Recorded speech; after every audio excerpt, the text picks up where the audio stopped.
Kristen, Trump's return to the White House, I understand he's been making noises about defending religious freedom, even having a proper inquiry into the state of religious freedom. Is that correct? And are you feeling optimistic that the issue might be being taken, can I say, not just more seriously, but more realistically? Or was that pie in the sky hope? I don't think it's pie in the sky. Certainly, President Trump is using the executive powers in ways that we believe are consistent with civil liberties and protecting religious freedom and free speech to the extent that he can. Right now, those are through executive orders, and in our system of government, those executive orders then get translated to the agency level and are supposed to be enforced through guidance and regulations. He has issued a number of executive orders that, again, affirm the right of Americans to be able to practice their faith freely. And in particular, he's even issued one that deals with anti-Christian bias and how that's playing out across the United States. So we are optimistic in terms of the federal government's role over these next 4 years in, again, reestablishing the importance of these liberties. But in a system that believes in separation of powers and also in federalism, we have a whole host of local and state officials that continue to do all they can to impair the right of religious organizations and people to be able to practice their faith.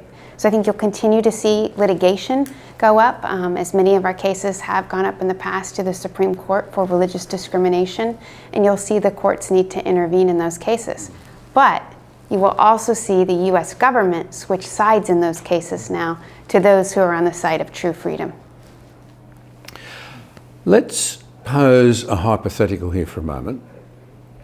And I want to draw a distinction because we perhaps haven't emphasised, it's been in our discussion, but it's a very important one, that there is a clear distinction to be made between free speech and speech which incites violence. So that's an important distinction to make. We're all against speech that incites violence, and it ought to be rigorously defined, and courts should be aware of their responsibilities in that area. But can I pose a hypothetical based on what John said in about what's happened in Australia? If a leading imam in America, and then if I can ask it in a typical European country, were to celebrate the butchery of October the 7th, to refer to Jewish people as the children of pigs and as monkeys.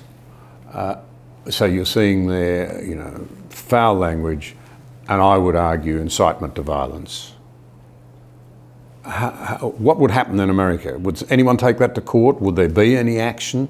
How would that stand up? Well, your hypothetical isn't quite so hypothetical in that that's the state of many of our public campuses in the last 6 months or so ago. So we did see those kinds of things. But American law is very robust in protecting speech, even speech that is absolutely disgusting and horrific and deeply offensive. And so there are mechanisms in place where there are exceptions to that First Amendment, like true incitement to imminent violence. And so it would depend on the particular facts and circumstances of the case. But as we saw in those campus protests, there were also a number of other laws that were broken during those times. You can't destroy property. You can't be in locations that are not public locations. Governments can put in reasonable time, place, and manner restrictions in the United States on where speech can occur on public property.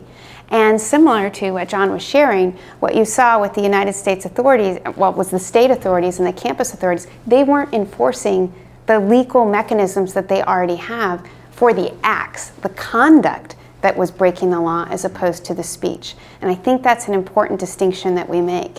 I also think it's important to bring out at bottom with these hate speech laws and this deplorable speech that you talk about, it may not be a perfect system, but the counter to that is handing over the right to government authorities to arbitrate truth and to silence their critics. And that's what they do. It's not even about necessarily the cultural moment of the day as much as it is silencing critics.